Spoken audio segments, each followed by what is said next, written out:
దూత media, power of news. నమస్తే, welcome to Dootha media. నేను పవన్. తెలంగాణలో రాజకీయాలు వేడెక్కిస్తున్నాయి. నాయకుల మధ్య మాటల యుద్ధం జరుగుతుంది. గత ప్రభుత్వం చేసిన నాయకులు ప్రస్తుతం ఉన్న నాయకులు విమర్శిస్తున్నారు. ఇప్పుడున్న పరిపాలకుల మీద గత ప్రభుత్వ నాయకులు విమర్శిస్తున్నారు. టోటల్గా ప్రజా నాయకుల మధ్య విమర్శలు జరుగుతున్నాయి, కానీ ప్రజల కష్టాలు తీసుకున్న నాయకులు మాత్రం చాలా తక్కువ కనబడుతుంది. ఇప్పుడు మనం చూసుకుంటే తెలంగాణ అనేది ధనిక రాష్ట్రమా లేకపోతే పేద రాష్ట్రమా? ఎందుకు పేద రాష్ట్రం అయిపోయింది?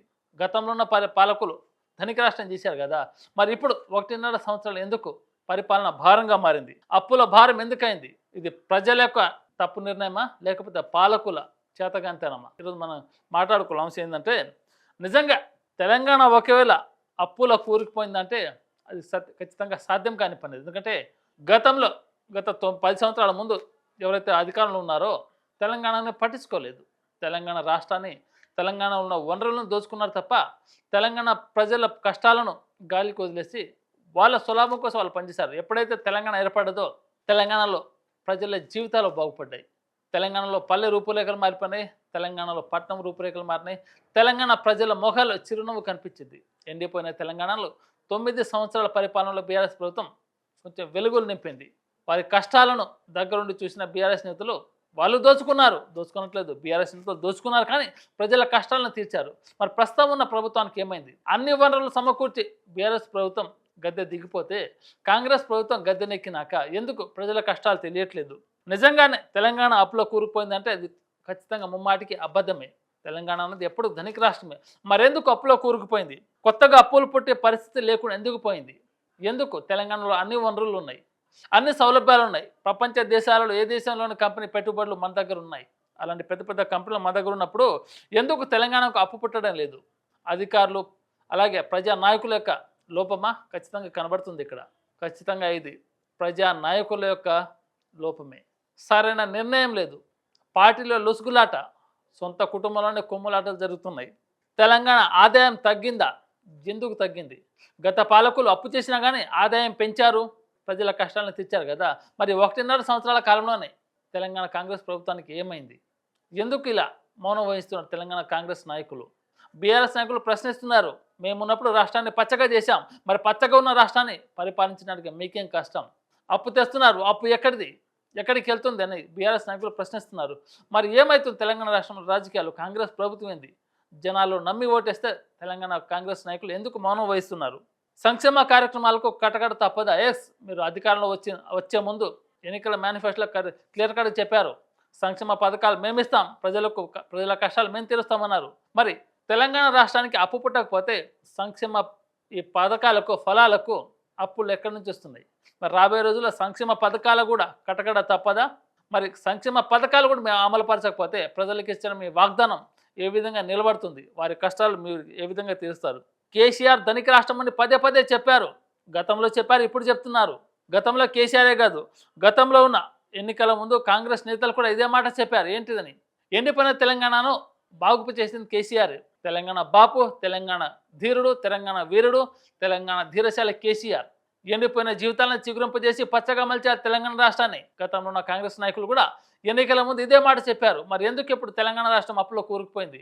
ఎందుకు సంక్షేమ పథకాలు అమలు పరచలేకపోతున్నారు? ఎందుకు తెలంగాణ రాష్ట్రం ప్రపంచ దేశాలు చూపు ఆకర్షించలేకపోతుంది? ఇప్పుడు కూడా ప్రభుత్వ పథకాలు అమలు కష్టమంటున్నారు. ఎందుకు?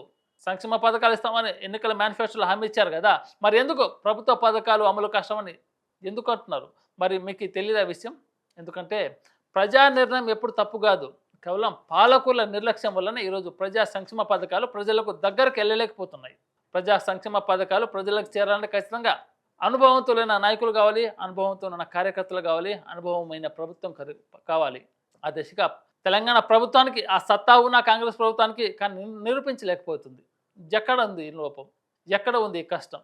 వారి కష్టానికి ప్రజలు సమాధానం చెప్పాలి, ప్రజల కష్టానికి ప్రభుత్వం సమాధానం చెప్పాలి. మనకు తెలుస్తుంది అసలు లోపం ఎక్కడ జరుగుతుందో కాంగ్రెస్ ప్రభుత్వానికి అర్థం కావట్లేదు, కాంగ్రెస్ నాయకులకి అర్థం కావట్లేదు. అన్ని తెలంగాణలో అన్ని వనరులు ఉన్నాయి. గత ప్రభుత్వ నాయకులు అన్ని సమకూర్చి పెట్టారు, కానీ ఎందుకు ఎక్కడ అమలు పరచలేకపోతున్నారు? 1.5 పరిపాలన అయింది, ఎందుకు తారుమారైతుంది నాయకత్వ లక్షణాల్లో?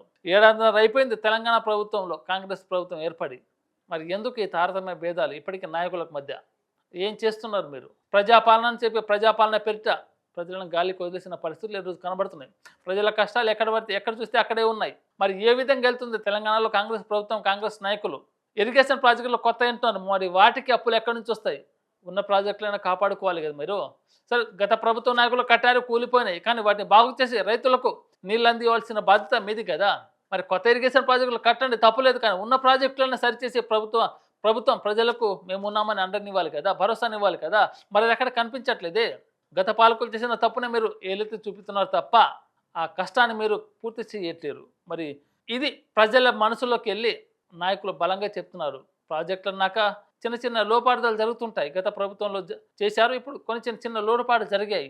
కానీ దానే ఆసరాగా తీసుకునేప్పుడు ప్రభుత్వం ప్రజా సంక్షేమాన్ని గాలికి వదిలేసిందని క్లియర్ కట్గా చెప్తున్నారు. మరి బీఆర్ఎస్ నాయకులు గత ప్రభుత్వంలో చేసింది తప్ప ఒప్ప ప్రజలకు తెలుసు, కానీ మీరు కూడా అలా చేస్తే మీకు వాళ్ళకు తేడా ఏంటిది? మరి ఎందుకు తెలంగాణ రాష్ట్రాన్ని అభివృద్ధి చేయలేకపోతున్నారు? సంక్షేమంలో తెలంగాణ గత ఏడాది సంవత్సరం లోపల ఇంకా హై లెవెల్లో ఎదుగుతుంది అనుకున్నారు ప్రజలు. అందుకే తెలంగాణలో కాంగ్రెస్ ప్రభుత్వాన్ని అధికారం చేపట్టారు. మరి ఉన్న పరిపాలన వదిలేసి లేనిపోనివి కూడా బయటికి వెళ్ళిపోతున్నాయి కంపెనీలు కొన్ని. మరి తప్పు ఎక్కడ జరుగుతుంది? ఇది తెలంగాణ ప్రభుత్వంలో కాంగ్రెస్ ప్రభుత్వం కొన్ని సంక్షేమ పథకాలు తీసుకొచ్చింది. మరి ఆ సంక్షేమ పథకాల డబ్బు ఎక్కడి నుంచి వస్తుందంటే తెలంగాణ అప్పులోపులో కూరుకుపోయింది. మరి రాష్ట్రాన్ని అప్పుల నుంచి బయటపడాల్సింది మీరే కదా.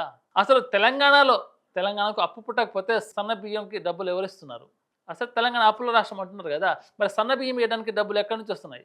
ఓకే, మీరు ప్రజల కష్టాలను చూస్తున్నారు, ప్రతి మద్దతుతో సన్న బియ్యం కాలం కోరుకున్నారు. ఇది చాలా మంచి నిర్ణయం, హర్షించదగ్గ నిర్ణయం ఇది. మరి అలాగే ప్రజల యొక్క సంక్షేమ పథకాలను కూడా అమలుపరచాలి కదా.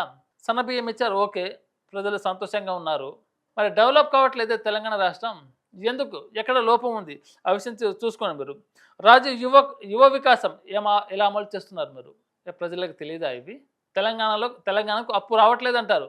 మరి రాజీవ్ యువ వికాసం లాంటి పథకాలు ఎలా అమలు చేస్తున్నారు? అలాగే ఇందిరమ్మ ఇండ్లు ఎలా నిర్మిస్తున్నారు? గత ప్రభుత్వ నాయకులు ఎవరైతే ఉన్నారో బీఆర్ఎస్ నాయకులు కేసీఆర్ గారి సారథ్యంలో కొన్ని వేల డబుల్ బెడ్రూమ్లు నిర్మించారు. మరి అప్పుడు మీరన్న మాటలు ఇప్పుడు ఇదే ప్రభుత్వం అంటే పరోక్షంగా మీరు మాటలు దాడి దిగి ఆపేసి సంక్షేమ పరిపాలన, ప్రజాపాలన దిశగా వెళ్తే ప్రజలకు బాగుంటుంది. గతంలో ఉన్న నాయకులు డబుల్ బెడ్రూమ్లు నిర్మించారు, ఇప్పుడు మీరు ఇందిరమ్మ ఇల్లు నిర్మిస్తున్నారు. కానీ అవన్నీ ఎవరికి అందుతున్నాయి? అసలే తెలంగాణ అప్పులో ఉంది. మరి ఇవి కట్టడానికి ఎక్కడి నుంచి వస్తున్నాయి అప్పులు? మరి ఇవన్నీ ప్రజలకు అర్థం కావట్లేదంటే క్లియర్గా అర్థమవుతుంది. ఆదాయంలో సగం అప్పులకే పథకాల అమలు ఎలా సాధ్యమవుతుంది? మరి అప్పట్లో కూడా మీరు కొంతమంది మంత్రులు, మీ అధికారులు ఉన్నారు కదా, కొంతమంది మీ ఎమ్మెల్యేలు కూడా పనిచేశారు కదా, వాళ్ళకి తెలీదా? గతంలో మీరు ధనిక రాష్ట్రం తెలంగాణ, ఈరోజు మీరు అధికారంలోకి వచ్చిన ఏడాదిన్నర లోపే తెలంగాణ అప్పుల రాష్ట్రం. సంక్షేమ పథకాల సంగతి పక్కన పెడితే తెలంగాణలో ఉన్న అప్పులు కట్టడానికే సగం డబ్బులు వెళ్తే మిగతా డబ్బులతో పరిపాలన ఎలా చేయాలని ఈరోజు మీరు బహిరంగంగా చెప్తున్నారు. ఎస్, ఆదాయంలో సగం అప్పులేకపోతే ఎలా అభివృద్ధి చేసుకోవాలి? మరి ఇలాంటి పరిస్థితి ఒకరోజు వస్తుందని మీరు సంక్షేమ పథకాలు అమలు పరిచేటప్పుడు, మీరు ఎన్నికల మేనిఫెస్టోలో హామీ ఇచ్చేటప్పుడు అప్పుడు కనబడలేదా మీకు? గత బీఆర్ఎస్ ప్రభుత్వం చేసిన తప్పే మేము ఎందుకు చేస్తాం, సంక్షేమ వైపుగా తీసుకెళ్తామని నమ్మేది కదా. అందుకే కదా మిమ్మల్ని ప్రజలు కట్టబెట్టారు. మరి సగం బడ్జెట్ అప్పులకి వెళ్ళిపోయినప్పుడు మరి సగం బడ్జెట్తో ఎలా పరిపాలన చేయాలని తెలుసు మీకు. మరి ఎందుకు వేరే విధంగా బడ్జెట్ తీసుకురావట్లేదు, అభివృద్ధి వైపుగా తీసుకెళ్ళట్లేదు? ఖచ్చితంగా ప్రజలన్నీ గమనిస్తున్నారు. ఇంకోటి ఏంటంటే తెలంగాణలో ఉన్న నాయకులు కొంతమంది చెప్తున్నారు, కడుపు కట్టుకొని పని చేయడం అంటే అర్థం ఏమిటి? కడుపు కట్టుకొని పని చేయాల్సిన పరిస్థితి ఎందుకు? గత ప్రభుత్వ నాయకులు కడుపు కట్టుకొని పని చేయలేదే, మరి మీరెందుకు కడుపు కట్టుకొని పని చేయాలి? అప్పటి పాలకులు కడుపు కట్టుకొని పని చేశారు, ప్రజల కష్టాన్ని దోచుకున్నారు కూడా. కానీ తెలంగాణని అభివృద్ధి వైపు తీసుకెళ్లారు. తెలంగాణను ఒక రాష్ట్రం ప్రపంచ స్థాయి దృష్టిని ఆకర్షించింది. మరి మీరెందుకు ఆ విధంగా వెళ్ళట్లేరు? మీరు కడుపు కట్టుకొని పని చేయాల్సిన అవసరం ఏమొచ్చింది మీకు? వనరులు లేవా? టెక్నాలజీ లేదా? పరిజ్ఞానం లేదా? అన్ని వనరులు ఉన్న తెలంగాణ రాష్ట్రానికి మరి ఎందుకు మీరు కడుపు కట్టుకోవాల్సిన పని ఏంటిది? గత పాలకులు చేసినట్టు మీరు కూడా చేస్తే దాన్ని ప్రజాపాలన అన్నారు కదా. ప్రజా లోభయిష్ట అంటారు. సంక్షేమం అనేది ప్రజల దగ్గరికి వెళ్ళినప్పుడు ఆ ప్రజాపాలన అనేది గాలికి పోయినట్టే కదా. ఇంకోటి ఏంటంటే దుబారా లేకుండానే ఏడాదిన్నర సంవత్సరం లోపల 1,00,000 కోట్ల అప్పు. ఈ డబ్బులన్నీ ఎక్కడికి పోయినాయి? సంక్షేమ పథకాలు అమలు చేయడానికే కష్టమంటున్నారు. ఏడాదిన్నర సంవత్సరంలో ఉన్నాయి 1,50,000 కోట్ల రూపాయల అప్పులు. ఎక్కడికి వెళ్ళినాయి ఇవి? ఎవరికి ఇచ్చారు? ఏ జిల్లాకు అమలుపరిచారు? ఎవరి కష్టాలు తీర్చారు? గతంలో నాయకులు చేసిన తప్పు మీరు చేయట్లేదు. గతంలో ఉన్న నాయకులు చాలా క్లియర్ కట్గా చెప్పారు, ఎండిపోయిన రాష్ట్రాన్ని పచ్చగా చేశాం, వారి ముఖాల్లో వెలుగులు నింపాం, వారికి కాస్తంత అన్నం పెట్టాం, మధ్యతరగతి వాడికి అండగా ఉండాం, సంక్షేమ పథకాలు తీసుకొచ్చాం, అమలు చేశాం. వాళ్ళు అప్పు చేసిర్రా తప్పు చేశారని పక్కన పెడితే కష్టం తెలిసిన నాయకుడిగా కేసీఆర్ గారు తెలంగాణ రాష్ట్రాన్ని అభివృద్ధి పదంలో ముందుండి నడిపించారు. వారు దోచుకున్నారా పక్కన పెడితే ప్రజల కష్టాలను నిర్మమాటంగా తీర్చారు వాళ్ళు. ఒకసారి మనం వెనకెళ్ళి మాట్లాడుకుంటే తెలంగాణలో ఎండాకాలం మొదలైందంటే వలసల జీవితాలు. ఆదిలాబాద్ నుంచి, మహబూబ్ నగర్ నుంచి, తెలంగాణలో ప్రతి జిల్లా నుంచి వలస వెళ్ళిపోయేటోళ్ళు బాంబాయికు, కోల్కతాకు, ముంబై, అలాగే బీహార్కు. అలాంటి రోజుల నుంచి ఆ రాష్ట్రం నుంచి మన రాష్ట్రానికి వలస వచ్చి ఇక్కడ ఉపాధి పొందుతున్న కొన్ని లక్షల మంది కార్మికులు ఉన్నారు. అలాంటి సంక్షేమ తెలంగాణని నిజంగా బీఆర్ఎస్ ప్రభుత్వం అప్పులో కూర్చేస్తే మరి మీకు ఆ రోజు తెలియదా? ఇన్ని అప్పులున్న తెలంగాణ రాష్ట్రానికి మరి మనం ఇస్తున్న సంక్షేమ పథకాలు ఏంటి, అవి ఎక్కడి వైపు వెళ్తున్నాయి, మరి అవన్నీ ప్రజలకు చేరాలంటే ఎంత బడ్జెట్ అవుతుంది? ఆ రోజు మరి లెక్కలు ఎందుకు వేసుకోలేదు? గత ప్రభుత్వం చేసిన తప్పే. మరి ఆ తప్పును మీరు చేయొద్దంటే తెలంగాణలో అన్ని వనరులు సమకూర్చారు. మరి అన్ని వనరులు సమకూర్చుకొని మీరెందుకు రాష్ట్రానికి పెట్టుబడి సంపాదించలేకపోతున్నారు? రాష్ట్రాన్ని ఎందుకు ముందుకు నడిపించలేకపోతున్నారు? ఇదంతా కేవలం రాజకీయ కలహాలు మాత్రమే. ఎక్కడో గందరగోళం జరుగుతుంది, కానీ ఎవరికి అర్థం కావట్లేదు. రాజకీయంగా లబ్ధి పొందుతున్నవారు రాజకీయంగా లబ్ధి పొందుతున్నారు, కానీ రాజకీయంగా లబ్ధి పొందిన వారు ప్రజల్ని మాత్రం పట్టించుకోవట్లేదు. గత ప్రభుత్వం వాళ్ళు చేసిన డెవలప్మెంట్ మీరెందుకు చేయట్లేదు ప్రశ్నించలేదు. వారు చేసిన తప్పులు మీరెందుకు చేయట్లేదు ప్రశ్నించట్లేదు. వారు అప్పు చేసినా కానీ తప్పు చేసినా కానీ రాష్ట్రాన్ని ముందుండి నడిపించారు. మరి మీరు అప్పుడు చేస్తున్నారు. 1.5 సంవత్సరాల కాలంలోనే 1,00,000 కోట్ల పైగా అప్పు తీసుకొచ్చారు. మరి ఆ అప్పు డబ్బులు ఎక్కడికి వెళ్ళినాయి? సంక్షేమ పథకాలు అందట్లేదు, రాష్ట్రం ముందుకు వెళ్ళట్లేదు. మరి ఆ డబ్బులన్నీ ఎక్కడికి వెళ్తున్నాయి? కేవలం రాజకీయంలో గందరగోళం సృష్టించిన కొరకు మాటల మధ్య, నేతల మధ్య యుద్ధాలు చేయడం తప్ప, నాయకులు పరోక్షంగా దాడి చేయడం తప్ప ప్రజల కష్టాలను పట్టించుకున్న నాయకుడు మాత్రం ప్రస్తుత రోజుల్లో కనపడట్లేదు. హాయ్, నేను మీ RP Patnaik. Please subscribe to Dootha media. For more updates, please subscribe Duta Media.